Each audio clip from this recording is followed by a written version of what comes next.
Welcome back to Press Review. Let me start today by taking a look at the front pages in the Middle East.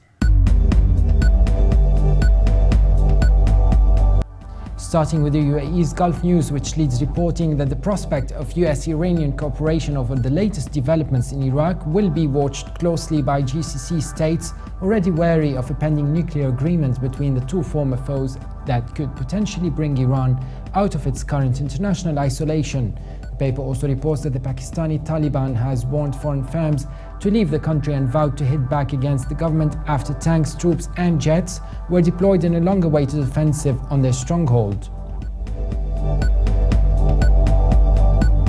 The Egypt Independent reports that cabinet led by Prime Minister Ibrahim Mehleb took oath on Tuesday at 7 a.m. before President Abdel Fattah Sisi.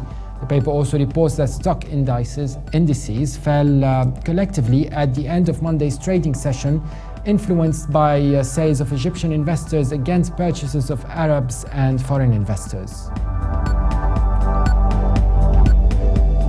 From Lebanon, the Daily Star reports that Hezbollah's chief Sayyid Hassan Nasrallah warned that if Hezbollah had not gotten embroiled in the war in Syria, the Islamic State of Iraq and Greater Syria, the ISIS, would have taken over Beirut by now. The paper also reports that Lebanon's military prosecutor Sakr has charged 5 Syrians with belonging to an Al-Qaeda-affiliated terrorist group.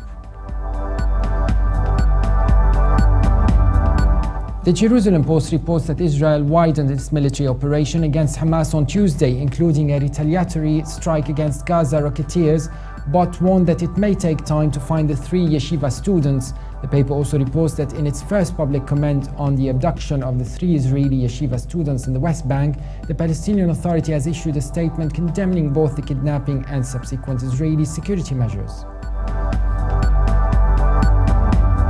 From Saudi Arabia, the Arab News reports that Saudi Arabia has rejected the idea of any foreign interference in Iraq and blamed Baghdad's sectarian and exclusionary policies for the worsening security situation in the country. The paper also reports that Sri Lanka slapped an indefinite curfew in a popular tourist region yesterday after rioting Buddhist mobs killed 3 Muslims in a surge of violence that triggered international concern.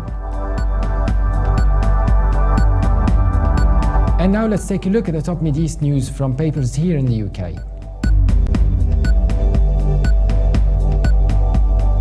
The Independent leads Middle East news reporting that the Israeli military yesterday signaled that its search operation for 3 youth abducted in the occupied West Bank has expanded into a broader push against the militant Hamas movement that it blames for the kidnapping. The paper says troops yesterday arrested another 50 Palestinians during sweeps, most of them leaders or activists in Hamas, including Aziz Dweik, Speaker of the Palestinian Legislative Council. Also from the UK, The Guardian reports that William Hague has announced that Britain's embassy in Tehran will be reopened as the West looks to Iran to help ease the crisis in neighbouring Iraq. The paper adds that the Foreign Secretary said the circumstances were right to restore the diplomatic base after a significant thawing in relations over recent months. And while diplomatic talks are underway to ease the crisis in Iraq, the Telegraph's Middle East news features Iranian President Hassan Rouhani swapping his clerical robes for a tracksuit as a picture of him watching Iran's World Cup clash with Nigeria was posted to his Twitter. The paper adds that the Twitter post, while arguably politically daring in the context of Iran's ruling theocracy, stayed strictly within Iranian cultural norms with the staple national dietary items of pistachio fruits and tea. And now let's take a look at top Mideast news in international papers. From Berlin, the Deutsche Welle reports that US President Barack Obama has told Congress that the US is to deploy up to 275 troops to Iraq to provide support and security for employees at Washington's embassy in Baghdad. The paper adds that Obama said he was notifying Congress under the War Power Resolution, which allows a US president to deploy troops without the consent of the houses, but places a 60-day time limit on the length of time troops are stationed.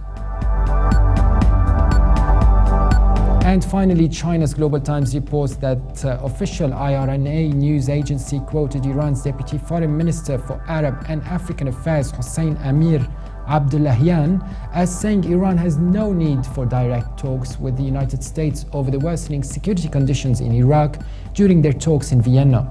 The paper adds that talks with the United States will focus solely on Iran's nuclear program and there will be no talks about Iraq. That was it for today. For more updates, please visit our website on levant.tv. Thanks for watching our press review. Be sure to join us again tomorrow, and bye for now.